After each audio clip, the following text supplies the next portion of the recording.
Hello everyone, मैं नीता तिवारी आप सभी का स्वागत करती हूँ आपके अपने स्मार्ट लर्निंग के प्लेटफॉर्म पे। तो बच्चों, हम लोग क्लास 10th की हिस्ट्री चैप्टर 2 भारत में राष्ट्रवाद, ठीक है, इसे पढ़ रहे हैं और ये इसका पार्ट 4 है।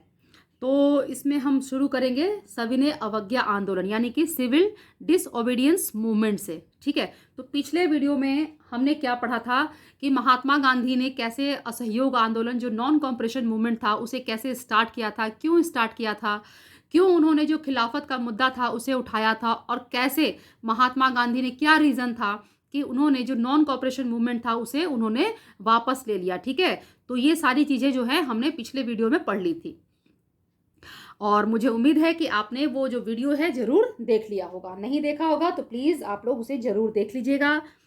तो चलिए आज हम शुरू करते हैं सविनय अवज्ञा आंदोलन यानी कि सिविल डिसओबीडियंस मूवमेंट से। देखिए, 1921 के अंत आते आते कई जगहों पर आंदोलन हिंसक होने लगा था। फरवरी 1922 में गांधी जी ने असहयोग आंदोलन को वापस लेने का निर्णय ले लिया। ठीक है, क्यों लिया था निर्णय वापस लेने का? क्योंकि जो चौरा चौरी जो घटना हो गई थी, हिंसक घटना, उससे दुखी होकर के महात्मा गांधी ने असहयोग आंदोलन को वापस ले लिया था। ठीक है,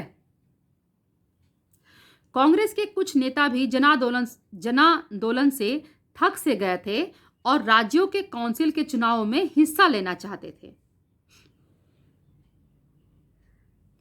राज्य के काउंसिलों का गठन गवर्नमेंट ऑफ इंडिया एक्ट 1919 के तहत हुआ था। जो भी टीचिंग एग्जाम्स के लिए, सीटेट के लिए तैयारी कर रहे हैं, वो इस लाइन को बिल्कुल अच्छे से समझिएगा कि राज्यों के काउंसिल का गठन गवर्नमेंट ऑफ इंडिया एक्ट 1919 के तहत हुआ था। ठीक है, प्रांतीय परिषद चुनाव में हिस्सा लेने को लेकर कांग्रेस के नेताओं में आपसी मतभेद हुआ। CR दास तथा मोतीलाल नेहरू द्वारा स्वराज पार्टी का गठन किया गया। किसके किसके द्वारा किया गया?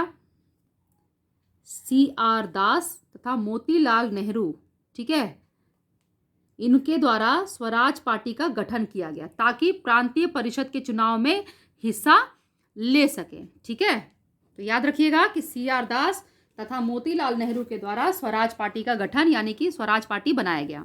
ठीक है, अब हम पढ़ते हैं साइमन कमीशन। देखिए, 1927 में ब्रिटेन में साइमन कमीशन का गठन किया गया ताकि भारत में संवैधानिक व्यवस्था की कार्यशैली का अध्ययन किया जा सके। ठीक है, 1928 में साइमन कमीशन भारत आया। पूरे भारत में इसके विरोध में प्रदर्शन हुआ। कांग्रेस ने इस आयोग का विरोध किया क्योंकि इसमें एक भी भारतीय शामिल नहीं था। ठीक है, क्यों विरोध किया गया? क्योंकि इसमें एक भी भारतीय जो थे वो शामिल नहीं था। ठीक है, और यही जो साइमन कमीशन था, इसी में विरोध करते वक्त जो लाला लाजपत राय थे उनको लाठी लग गई थी उनके सर पे और उसकी वजह से वो बीमार हो गए थे। उनको बहुत ज़्यादा उनको इंजरी हो गई थी और उनके बाद उनकी डेथ हो जाती है। ठीक है, चलिए देखिए, दिसंबर 1929 में जवाहरलाल नेहरू की अध्यक्षता में कांग्रेस का लाहौर अधिवेशन हुआ था। ठीक है, याद रखिएगा 1929 जवाहरलाल नेहरू के अध्यक्षता में। ठीक है, प्रेसिडेंट कौन थे? जवाहरलाल नेहरू। जो कांग्रेस का अधिवेशन हुआ था लाहौर अधिवेशन, उस समय जवाहरलाल नेहरू कांग्रेस के प्रेसिडेंट थे और ये कब हुआ था? 1929 में। इसमें क्या किया गया था? इसमें पूर्ण स्वराज की मांग की गई थी। ठीक है, बहुत ही इंपॉर्टेंट है, इसमें पूर्ण स्वराज की मांग पारित की गई थी। 26 जनवरी 1930 को स्वाधीनता दिवस घोषित किया गया। ठीक है, 26 जनवरी 1930 को स्वाधीनता यानी कि इंडिपेंडेंस डे जो है उसे घोषित किया गया और लोगों से आह्वान किया गया कि वे संपूर्ण स्वाधीनता के लिए संघर्ष करें। क्या किया गया? लोगों से कहा गया कि अब जो है जो संघर्ष है वो सिर्फ स्वराज के लिए नहीं, पूर्ण स्वराज के लिए, पूरी तरीके से स्वतंत्र होने के लिए हमें संघर्ष करना है। ठीक है, चलिए नेक्स्ट देखिए, नमक सत्याग्रह यानी कि दांडी मार्च। ठीक है, इसे नमक कानून भी कहते हैं। जनवरी 1930 यानी कि जनवरी 1930 में महात्मा गांधी ने लॉर्ड इरविन के समक्ष 11 मांगे रखी थी। ठीक है, याद रखिएगा महात्मा गांधी ने लॉर्ड इरविन इसके समक्ष में 11 अपनी मांगे रखी थी। ये मांगे उद्योगपतियों से लेकर किसान तक विभिन्न तबके से जुड़ी हुई थी। ये जो मांगे थी इसमें जो इंडस्ट्रियल थे उनसे लेकर के जो किसान थे, जो फार्मर्स थे, उन सभी की जो बातें थी वो सारी इन सभी लोग, सभी समाज जो लोग थे, इन सभी से जुड़ी बातें उसमें थी। ठीक है, इनमें सबसे महत्वपूर्ण मांग जो थी वो क्या थी? सॉल्ट टैक्स को खत्म करना। ठीक है, देखो नमक जो है उस पर तो सबका अधिकार है कि नहीं? बिना नमक के खाना कोई कैसे खाए? और इन्होंने ब्रिटिशर्स ने क्या किया था कि सॉल्ट पे टैक्स लगा दिया। अब कोई सॉल्ट पे टैक्स लगा दे, वाटर पे टैक्स लगा दे, तो ये तो सही नहीं है ना। तो इसमें जो है इन्होंने सॉल्ट टैक्स को खत्म करने की भी मांग की थी। लॉर्ड इरविन इनमें से किसी भी मांग को मानने के लिए तैयार नहीं थे। ठीक है, जो लॉर्ड इरविन थे वो 11 जो उनकी मांगे थी उसको किसी को भी वो मानने को तैयार नहीं थे। तो अब गांधी जी ने क्या किया कि 12 मार्च 1930 को गांधी जी ने अपने 78 यानी कि 78 भरोसेमंद स्वयंसेवकों के साथ की थी। ठीक है, क्या की थी भाई? यात्रा शुरू की थी। ठीक है, यहां पर लिखना भूल गई हूं मैं। 12 मार्च 1930 को गांधी जी ने अपने 78 भरोसेमंद स्वयंसेवकों के साथ में उन्होंने ये यात्रा जो है वो शुरू की थी। ठीक है, दांडी यात्रा। ठीक है, यह यात्रा साबरमती आश्रम से दांडी तक चली। ठीक है, ये जो उन्होंने जो ये यात्रा शुरू की थी, ठीक है, ये कहाँ से शुरू हुई थी? साबरमती आश्रम से शुरू हुई थी और कहाँ खत्म हुई थी? दांडी में। ठीक है, टोटल किलोमीटर देखिए 390 किलोमीटर तक ये लोग जो है पूरा पैदल चल के गए थे। ठीक है, गांधी जी ने ये जो यात्रा थी ये कब शुरू किया था? 12 मार्च 1930 को। ठीक है, और 6 अप्रैल को जाकर के ये यात्रा खत्म हुई थी। ठीक है, 6 अप्रैल 1930 को नमक बनाकर नमक कानून का उल्लंघन कर सविनय अवज्ञा आंदोलन की शुरुआत की गई। ठीक है, अगर आपसे पूछा जाए कि सविनय अवज्ञा आंदोलन की शुरुआत कैसे की गई, कब की गई, तो ये सारी स्टोरी आपको लिखनी होगी। ठीक है, तो 6 अप्रैल 1930 को नमक बना करके नमक कानून का उल्लंघन कर इन्होंने सविनय अवज्ञा आंदोलन की शुरुआत की, यानी कि जो सिविल डिसओबीडियंस मूवमेंट थी इसकी शुरुआत की गांधी जी ने। ठीक है, चलिए आगे देखिए, गांधी इरविन समझौते की विशेषताएं। 5 मई 1931 ईस्वी को गांधी इरविन समझौता हुआ। ठीक है, सविनय अवज्ञा आंदोलन स्थगित कर दिया जाए। अब जो इन्होंने जो सविनय अवज्ञा आंदोलन शुरू कर दिया था गांधी जी ने, तो बाद में अब ये लोग आए कि ठीक है भाई हम लोग जो है एक समझौता करते हैं। ठीक है, तो 5 मई 1931 को गांधी जी और इरविन के बीच में एक समझौता हुआ। ठीक है, इस समझौते में क्या क्या बातें थी कि सविनय अवज्ञा आंदोलन को स्थगित कर दिया जाए। ठीक है, पुलिस द्वारा किए गए अत्याचारों की निष्पक्ष जांच की जाए। ठीक है,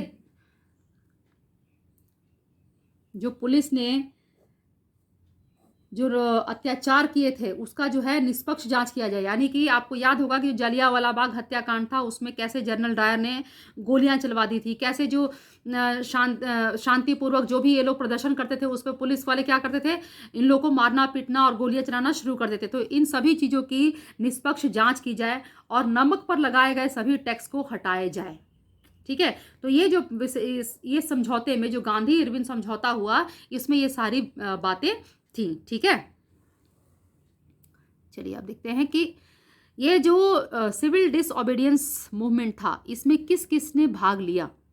ठीक है, यहाँ तक तो आप समझ गए ना ऊपर में कि क्या क्या जो सविनय अवज्ञा आंदोलन है यानी कि सिविल डिसओबीडियंस मूवमेंट है वो कब शुरू हुआ। ठीक है, जो सॉल्ट टैक्स था उसको गांधी जी ने कैसे ख़त्म किया, कब उन्होंने दांडी जो मार्च था उसको शुरू किया था, 12 मार्च 1930 को उन्होंने शुरू किया था। ठीक है, इससे पहले देखो कुछ भी ये सारा जो है एक साथ एक स्टोरी है। मैंने जैसा कि हमेशा मैं आपको बताती हूँ कि ये एक स्टोरी है कि पहले जो गांधी जी और इरविन के बीच में क्या हुआ था, बात हुई, गांधी जी ने अपना पूरा एक 11 उनकी जो मांगे थी उसकी एक लिस्ट तैयार की। ठीक है, और वो लिस्ट जो है इरविन के सामने उन्होंने दी कि हमारी ये मांगे हैं भाई, ये हमारी मांगे पूरी होनी चाहिए।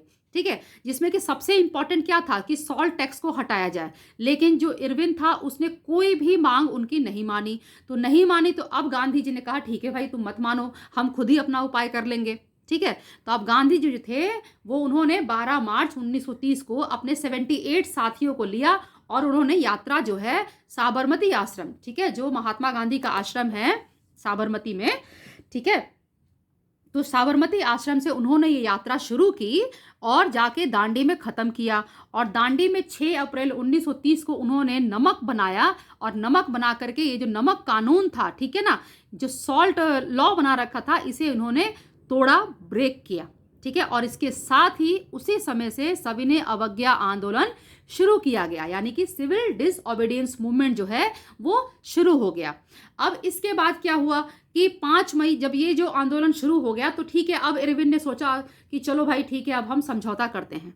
ठीक है, तो गांधी और इरविन के बीच में एक समझौता हुआ। वो कब हुआ? 5 मई 1931 को हुआ। अब इसमें क्या बातें थी कि ये जो आंदोलन था इसे रोक दिया जाए। ठीक है, गांधी जी ने कहा कि भाई जितने भी पुलिस द्वारा जो अत्याचार किए गए हैं उसका जो है निष्पक्ष जांच होना चाहिए। ये नहीं कि अब उसमें आप लोग अपना ये कर दोगे कि नहीं ठीक है ये तो हमारे ही आदमी है तो आप निष्पक्ष जांच नहीं करोगे। नहीं, सब अगर जो कल्पिट है उसको पनिशमेंट मिलनी ही चाहिए। ठीक है, और मेन क्या था कि नमक जो था उस पर से टैक्स को हटा दिया जाए। ठीक है, अब हम पढ़ेंगे कि आंदोलन में किस किस लोगों ने भाग लिया। तो देखिए कि देश के विभिन्न हिस्सों में सविनय अवज्ञा आंदोलन लागू हो गया। गांधी जी ने साबरमती आश्रम से दांडी तक अपने अनुयायियों के साथ सविनय अवज्ञा आंदोलन शुरू किया। ग्रामीण इलाकों में गुजरात के अमीर और उत्तर प्रदेश के जाट आंदोलन में सक्रिय थे मतलब कि सभी बहुत ही जोर शोर से इसमें पार्टिसिपेट कर रहे थे। ठीक है,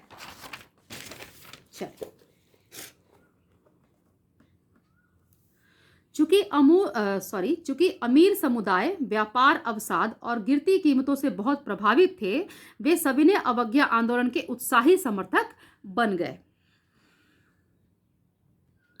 व्यापारियों और उद्योगपतियों ने आयातित वस्तुओं को खरीदने और बेचने से इनकार करके वित्तीय सहायता देकर आंदोलन का समर्थन किया। ठीक है, वित्तीय मतलब समझते हैं ना, आर्थिक रूप से, ठीक है ना, यानी कि पैसे से हेल्प किया। उसके बाद देखिए नागपुर क्षेत्र के औद्योगिक श्रमिक, ठीक है, जो इंडस्ट्री में जो काम करने वाले जो मजदूर थे, श्रमिक वर्ग ने सविनय अवज्ञा आंदोलन में भाग लिया।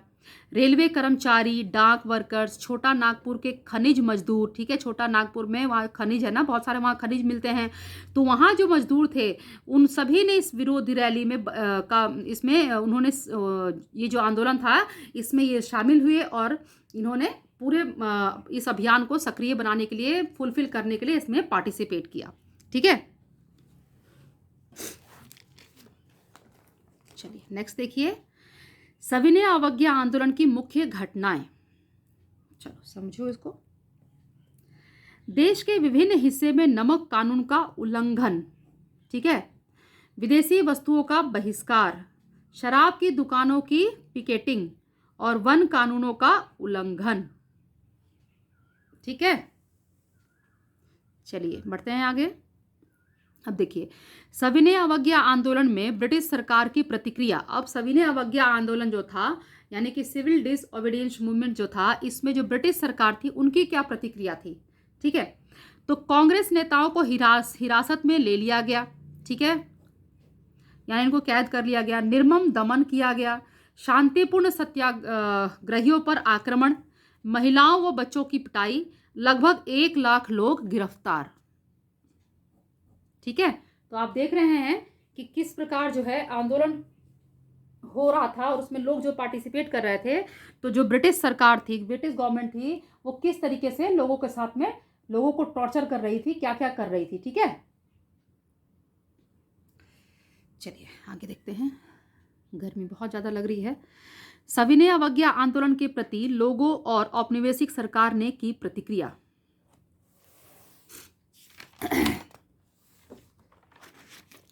अब इधर से जो ब्रिटिश सरकार थी वो भी रिएक्ट कर रही थी, तो उस बदले जो भाई जो लोग थे वो भी अपना रिएक्शन दे रहे थे। ठीक है, अब दोनों ही जोश में थे। लोगों ने सरकारी कानूनों को भंग करना शुरू कर दिया।